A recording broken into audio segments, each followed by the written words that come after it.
We are here at the Peanut Butter Palace in Orlando, Florida. This is a permaculture cooperative house where a bunch of people have been living for many years and creating permaculture designs and sharing living space. And we're about to take a tour of all that's going on here. Hey guys. Here we have Justin and Michael. How's it going? Good to be here, guys. Thanks for hosting me and showing us around here. And if you could just start, let's walk around and see what you have going here. Okay, sounds good. Cool. So here, what we have is our front garden. Yeah. Front yard garden, I would say, where we actually design multiple Hugo cultures and place them, I would say, accordingly. You guys did a pretty well thought out design. We got a layout based on elevation and the slope of the land. Capture as much water as possible. Mm-hmm. Yeah. It goes away. What kind of stuff you have growing in there? We have a couple of fruit trees, which is kind of some of our more important plants because eventually we want the canopy to grow and for it to bear fruit. So here we have loquat, which is a Japanese plum. Very common here in Central Florida. If you were to go around this neighborhood, you would see a couple trees. Kumquat, which is a small citrus fruit. We also have star fruit, mulberry, and a cashew tree over there. Oh, cashew, cool. Yeah, so I love cashews. yeah, just kind of like housing a few subtropical and tropical fruit trees. Yeah. And then we also have annuals like cabbage and tomatoes and collards. And we had mustard greens, and then we also have perennial species like cranberry hibiscus, potatoes. So are these sweet potatoes? Those are. These are, yep, right here. But then we also have yams here, so you have yams. Oh yeah. And then we have sweet potatoes there. So those are like our cover crops. Yeah. And all the leaves are edible too, not just the tubers, which are a huge supply of leafy greens for us. Yeah. Greens, yeah. And then of course, as the system progresses naturally, a lot of native plants find a place here as well. So here's lamb's quarters, which is just a volunteer grown naturally in our ecosystems. Biden's alba, amaranth, which is really common. Most people know what amaranth is, and a lot of other. It's really common in other countries like Jamaica and Asian countries. So yeah, that's what's really great about the system up here is that it's also creating space for other species to thrive, especially the native species, because that's very important for us too. Because Biden's alba will attract bees, and then just saw a bee just right there. Yeah. That's like a weird. All the pollinators. Gotta love your pollinators. I love your pollinators. There's so much like lawn turf around. There's just no habitat for any of these animals anymore. Exactly. We're trying to incorporate. So you're creating habitat for them as well as producing something for yourselves. Yeah. Yeah, and then over here, this is our flower meadow. So this is a newer project. We've been trying to incorporate more pollinator tractors, also beautifying the property a bit. Yeah. This is our septic tank, so. Above the septic. From here. So yeah, exactly. Good spot for ornamentals or for non-edibles. Exactly. Yeah, that's why we designed it. Was because we wanted to put something here that was appropriate. And definitely we have a lot of native flowers as well. Nice. Firebush in this area, scorpion tail. Nice. This is like a little melody, but you can see like poppies there. This is evening primrose. So this is actually a medicinal flower, and it helps with regulating female hormones and reducing menstrual cramps. Yeah. So that's really cool. That's just growing right out here in the front. We figured that out the other day. The other one right there is blanket flower, like the red and yellow. It's the native. Nice. These all might be natives, right? And I see some pineapples over here. We do have pineapples. That's great. Right, yeah, that's a nice looking pineapple right there. Yeah, so this has been here for a while. We've yielded maybe like 2. Okay. But you know, pineapples grow fairly slow here. Yeah, they're not real fast. You got 2 coming in now. Numbers game, yep. These are cool too. Like these guys actually popped up from a larger pineapple, and then we just they spread put them in the ground, and then they ended up Yeah, it was so weird. catching and They grew like 3 things off the side, and we thought they were going to make pineapples, but then they just fell off. So we replanted them. Yeah, just growing for you. yeah, exactly. Cool. All right, let's keep moving here. Yeah. But, yeah, as you can see, we kind of are experimenting a lot too. So we're doing a lot of like actually, like, we're replacing plants. We're starting to figure out what each plant likes most. You know? Yeah. So it's really important to see where. Oh, is that a mycelium? Or what is that? Yeah, Looks fungal. It's really gooey. The gooey Oh, fungus. you know what? The wood chips produce that. Yeah, that friend of Worf's came by, the Neat. mushroom Alex? researcher. Yeah, and he was able to identify that. Oh, cool. Oh, okay. Yeah, I don't know. I'm not very good at identifying mushrooms. Yeah. Well, here is a couple of things that we have that are really common on our property. Like, they're like what we call like Florida-friendly plants or permaculture It's like plants. lemongrass. I think this That one is actually lemongrass. yeah. Yeah, lemongrass is great for. This is edible hibiscus. So these three just here are perennials, Mhm. and also we have cranberry hibiscus. So we have Cranberry two hibiscuses, That's green hibiscus. Yeah. lemongrass. And the leaves are papaya. edible, yeah? Yes, you can. They have like a citrus tint, like hint to it. Mm-hmm. That's good. Yeah, and then even here, then we'll incorporate the annual. So this is like a real nice guild here. Yeah, I And like that, having the tomatoes. Over here is a Turk's cap, which is actually a lily.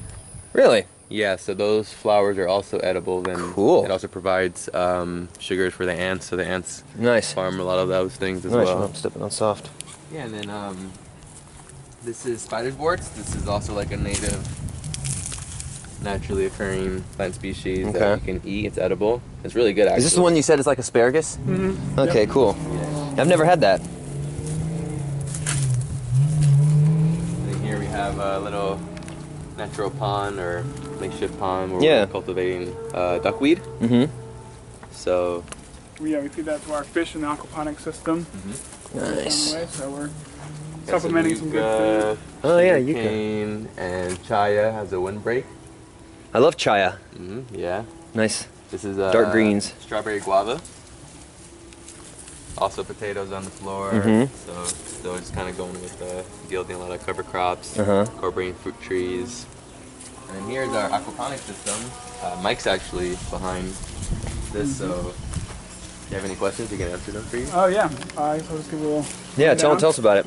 This is the fish tank right here. We've got Uh-huh. about 90 tilapia in there, 90, wow. and they supply this space, which is about 100 feet of grow space, and this you see here is our breeding tank. So this is like a filtration for a smaller tank over there. We're going to be raising our own fish Uh-huh. here coming up in the summer, and it's just prolific. We've got solid waste filtration, and then there's a biofilter where the bacteria convert the ammonia waste into nitrogen. Uh-huh. And there's also, in the solid waste capture, there's a lot of mineralization where the waste sits in there for a little bit, and then we extract it and How do you get it out? do other things. There's a drain built in, and we pour it into a 5-gallon bucket, and then we add worm tea, and we aerate it for 5 days. Okay. And that way the bacteria eat all of the matter, and it becomes aerobic, and it doesn't smell anymore, and it's Nice. great additive and Compost in a sense, like Yeah. liquid compost. like liquid fertilizer plus Yeah. bacteria. So with a system like this, you're getting all these different outputs. You're getting the fish, you're getting the Yeah, the nitrogen, yields. you're getting the physical compost, and then you're getting the plants that you're growing out Yeah. of the... And it all used to look like this, but we just cleaned it up a little bit here recently. Yeah, we got some food grade liner being installed right now. So the white liner there is what we've recently added. It's And then- top quality liner, and this one, I mean, this is a pretty good liner too, but that's This is just more like extra pond liner. certified Yeah. food safe liner. Yeah, because we are also harvesting to provide produce to a local market. So this is kind of more of an Yeah. intensive urban Chard and agricultural kale. system that we're So this is actually more intensive for Yes, exactly. markets. Per square foot, it produces the most biomass Okay, compared to other places on the property, nice. and especially compared to conventional farming, Right. way better. And we have our lizards; they sort of eat.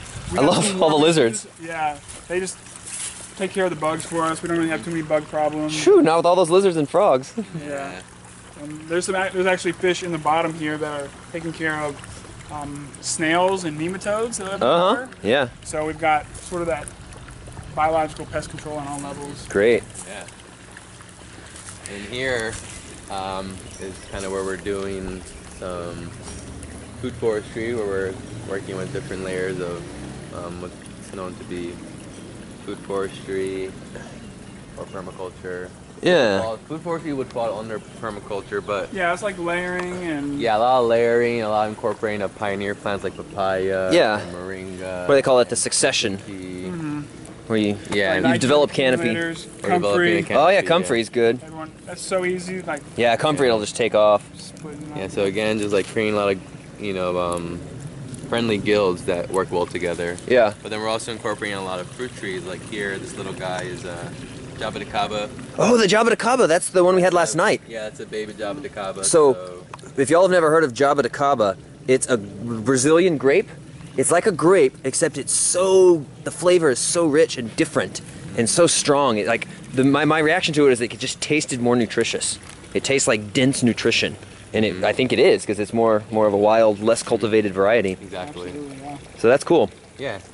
And then again, more lemongrass and saya, and then you can kind of see the banana circle, which I would say is like our apex. Like, Oh wow, look at I didn't see those last night. Yeah, There's a big bunch up there. There's like 3 actually. There's one there.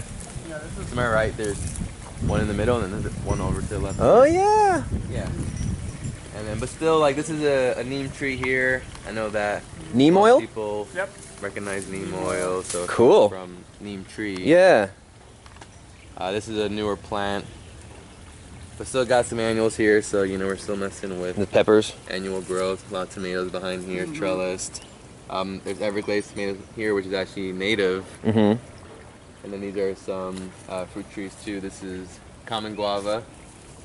This is Barbados cherry. Uh-huh. This is another Brazilian fruit called tangatuba. It's Tangatuba. actually, an endangered fruit species. The Brazilians have the best names. Yeah. yeah. It feels good saying it. Like Tangatuba. I think for a while before we even got them, Java or Like a It's Star like Wars saying, character. Tangatuba. And it's like it's really cool. It saying rolls off the name. tongue. It does. It feels real nice saying. The it. Portuguese. Yeah. And I definitely am starting to find interest in trees like this because the fact that it is endangered, and I feel something I'm learning about permaculture is like you're also wanting to take your site and create space for it to be a sanctuary for endangered species, whether they're insects or plants, whatever it may be. So I really feel like moving forward with that mindset and bringing in some extra endangered fruit producing plant species would really help out our system. Yeah. And also just overall the conservation efforts that we can apply to permaculture here in Central Florida. Yeah. Yeah. Nice. And then still papayas. Papayas, moringa, behind here. Yep, still doing the pioneer species. So Moringa. here, if you want to kind of take a look, this is like a really cool viewpoint of the canopy we're creating with these 3 pioneer species that Papaya, the moringa, and the fast, banana. get you the shade. Yep. Help supportive species in the bottom do well, like longevity spinach, which is perennial, Suriname spinach, which is also perennial. Mm-hmm. And we're just filling in this area. We put down a mango. We have a mulberry back there with another lychee. Yeah. Yeah, we can. If you want. Avocado. Yeah, let's walk through. Yeah, this is a perennial Sort of like collar, like I showed you last night. Yeah. We got some yucca that we had a friend gift us some clippings that we're now putting around the yard. Uh-huh. Dwarf mango. Like I said, mulberry. This is a passion fruit. Oh, It's nice. really common. Passion fruit grows natively here actually as well. I'm starting to realize it does not like that much sun though. It wants a little more shade. Yeah, it looks a little highly hot. prolific when you put it Yeah. in the ground. It'll grow anywhere. So Cool. that's why it's in the pot. And this is our composting system here, so having a few means of composting. This is like a very traditional like 3-tier system. Most of our food waste goes in the one here on the left. Uh-huh. And then the other 2 are more for like organic material that we might collect around the yard or from other areas. This is a daikon here. Oh yeah, that's a nice big We're one. lucky enough to have volunteer daikons just Cool. pop up on us. So this past, I would say, like winter season, they all came up on us, and it was really cool. We were making like fermented daikon radish Nice. with like rosemary, and Daikon it was a soup. hit. Yeah, we were making soup. A lot of good food. Daikon radish is a great annual to have. Yeah. Because it really gives you a lot, and they end up self-propagating because They drop their you seeds. let a couple of flower in the seed pods. Yeah, grow. and I guess in sandy soil this isn't as important, but in Oregon they're super useful for penetrating the soil with their long. Cool. They break up the clay. Yeah. Definitely good. I use them just as a cover crop and don't even harvest them. I just let them die in the ground and and turn it into soil. The avocado there. Nice. Brogdon, right? Brogdon. What was it that Luke was saying about Brogdon? It's like the better. It's got a big fruit, but it still has the full flavor taste of those smaller ones. Yeah, the big fruits often are watery. Yeah, Yeah. they're just more plain, but these are supposed to have the same buttery texture. Nice. I think I'll walk over here this way. Yeah, so it's also about like just connecting with other knowledgeable growers in our appropriate area. Yeah. I think that helps us a lot too. Perfect example, the 2 Brazilian fruit trees, our friend Audrey, she educated me on them, and she's the president of the Fruit Society here in Central Florida. So just meeting her and having her as a friend is helping us develop our property and understand more about the different species we can use. And like our friend Luke, he has a nursery in Howey in the Hills, which is about an hour and a half from here. People know the area more as Claremont, but he has a farm called Natural Farms, and he does a lot of fruit species. So, you know, just having him as a friend, he's also really knowledgeable, and he recommended the Brogdon, and he came and spoke at February's meeting. Oh, cool. Avocados. That's plant of the month. You know, yesterday was Pigeon Pea. Yeah, plant of the month. Yeah, he did. Right. He did Brogdon avocados for us. For y'all watching, this this house is affiliated with Orlando Permaculture Group. That's how I met everybody here. I went to one of their meetings last night, and they get together once a month, and they have workshops and projects, and they it's a really cool thing they have going on here. And I've got an article coming up about that. But Cool. yeah, this is amazing to see what y'all have done here. And how long has this project been here? Like 4 years now. 4 years? I think a good 4 years. In the last year and a half, it really took off. For sure. But this banana was one of the first things put down. So Yeah, so that's definitely thriving. It's a big tree. Biochar, yeah, that was another thing I talked about at the meeting last night, how much biochar can improve your growth, and boy, The result. yeah, it just makes it shoot up. And this pond, last night we came out here and just spent like almost an hour watching all the frogs. There were so many frogs, and this pond just went in like a few weeks ago, right? Or got finished? We just finished it. And so the frogs just came right in, and Made a home. they were singing, and the males were chasing the females, and we were watching it. A lot of mating. Yeah, there was mating going on. We were... We've got some food producing. We've got water chestnuts up there and around the edge, as well as Japanese water celery and some taro. Taro, nice. And they all are invasive, but since we're going to be keeping a close eye on them, This is a zone 1 kind of thing, so... yeah, we'll be right on top of them. And so that's great. More food for us. Cool. And then there's some natives planted around the mound. Stone crop or sedum, which has some medicinal properties. Oh yeah, I love sedum. Bacopa, more medicinal properties. Nice. Beautiful pond. It makes a nice atmosphere too. It really does, yeah.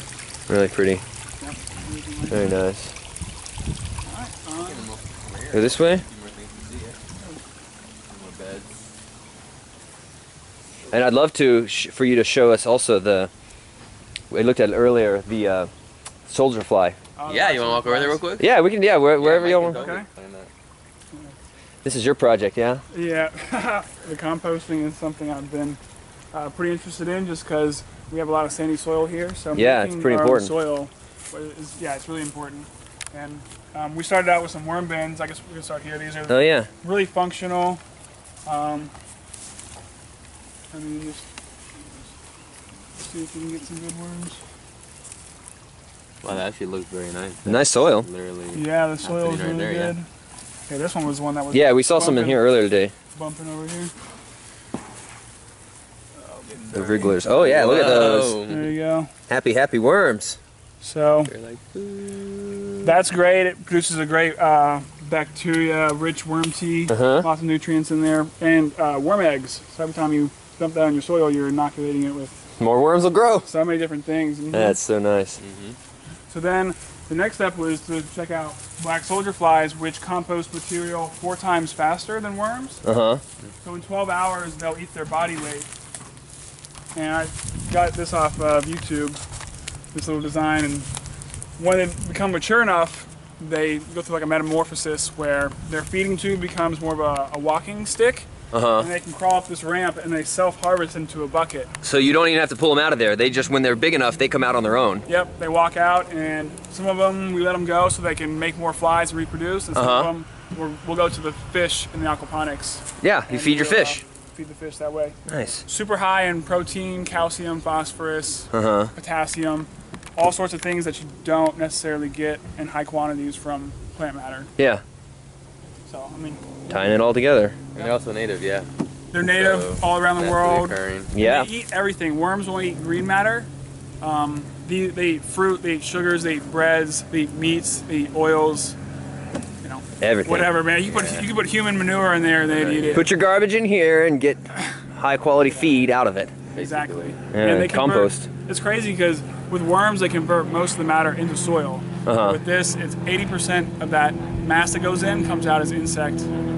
They're turning it into biomass. themselves, Yes, essentially. And so it's like converting plant matter into protein. yeah. And you all are feeding your fish with them. I know a lot of people feed their chickens with it. Absolutely. And that calcium really, it helps them with their egg shells and makes healthier eggs. And Yeah, we had quail for a little bit, and the quail would just like swarm them. Yeah. they love that. Nice. Yep. Cool. All right, I guess there's this side over here. Yeah, we is can totally go walk over there. A few other people popping up now. And Michael was telling me earlier today how here they're basically mining for sand We were and filling it back using in. the sand, and then you fill it back in with what Mushroom compost. mushroom compost. So basically, it's soil building and sand extraction kind of at the same time. That's really cool. Yeah. Yeah, things don't. I mean, there's some things that like the sand, some pioneer species, but Right. a lot of our stuff likes nice, rich soil. Yeah. That's the goal, is to get the soil nice and rich. True. And here too we have some other fruit species like mango. This is jackfruit. Oh, I Got love over jackfruit. there. The little tiny But there's little The still one with the also some I see it. native, and then all those bags are miracle fruit. Miracle fruit, nice. And then here you can see wild dogga, which is a volunteer species. But Uh-huh. it's very The one with the medicinal. flowers, Mm-hmm. the sort of thistly looking flowers. There you go. Okay. Fig here, Oh, I love figs. macadamia nut, What a great a lot of papayas. tropical You know. permaculture is like there's so many awesome fruits and know. nuts. Yeah, it really It's so is. nice. It's great. Yeah, and then also legumes and Yeah. different rhizomes. What's that? Peanut butter? Peanut Butter- plant or peanut butter plant. Peanut butter plant or peanut butter fruit or something? This little tree? This one right here, yep. Okay. This is like, I didn't even know about it, but Well, then we can. you learn about it by growing it and seeing what it does. Exactly. Yeah. And then behind you here is a huge hugel that we've built. So eventually, once everything decomposes a bit because it has a lot of fresh material, Uh-huh. this will be like another grow space for us. Yeah, another bed. Another bed, yeah. So always trying to expand our potentiality for growing food. Increase our grow space. Here we got some squashes, another Barbados cherry, figs like I mentioned, avocados there. We have a soursop tree, elderberry which is native. Elderberry is a great tree for us here because first of all, it just grows on its own like naturally. Yeah. You can harvest the flowers, you can harvest the fruit. We Uh-huh. make a lot of different like DIY products, jams, medicine, the champagne, tinctures and- tinctures. Yeah, elderberries are super healthy too. It's got a lot of Antibacterial. antioxidants. Yeah, really powerful plant, and I mean we can go to the park there and find a bunch of it. So Yeah. we just incorporated it here, but if you really want to, you can go and forage. So that's what's also cool about our area is the Yeah. potentiality for foraging food naturally. Like there's Wild harvest. cola out there, which is really Nice. good for brain health. Yeah. There's a native mint out there that just grows on the banks of the river. And you Cool. can just go and it's in abundance. Make tea and stuff. Teas, yeah. So Beautiful. Oh, the one that Andy pulled out. yeah, Nice. that's a squash here. Oh yeah, we got a little squash coming on. Yeah, so that's a good sign. Yeah. We know Spring where is to go coming. now. More squashes. Our friend Sean Law, who did the plant of the month. Yeah. He's really into natural farming. Yeah, I remember he mentioned he loves his squash. Squash. Yeah. So this I do too. weekend he told me he's planting squashes, so I'm definitely gonna take his advice. Yeah, good time to put them We in. got squash going here. Our neighbor over there has a lot of fruit trees too, and we do a lot of exchanging. Great. He teaches us a lot because you can go back there and check out his fruit trees, which we have some of the same, Uh-huh. and see what they look like. See how big they get. Will look like Yeah. 5 years down the road. Helpful to see that. It's really cool to see it, and then we have given him bananas. He's given us bananas. I gave him a bunch of turmeric the other day and moringa powder, so it's really Yeah. cool just It's great. doing the sharing of the abundance and Yeah. the knowledge and kind of creating like the community wealth here. Yeah, in permaculture, it's bigger than just planting plants and designing landscape. It's about designing our society in a way and creating Because, I mean, in this sort of system, you have all these dynamic exchanges of things performing multiple functions. And I feel like neighbors and community and other people, aside from, you know, being friends, there's functions we perform for each other. We can trade, we can share, knowledge exchange, and all of that. And it's really, it's a important part of it, I think, to look at the bigger picture and look at how we incorporate our economic system from the land with our social systems, with our neighbors and our friends and our...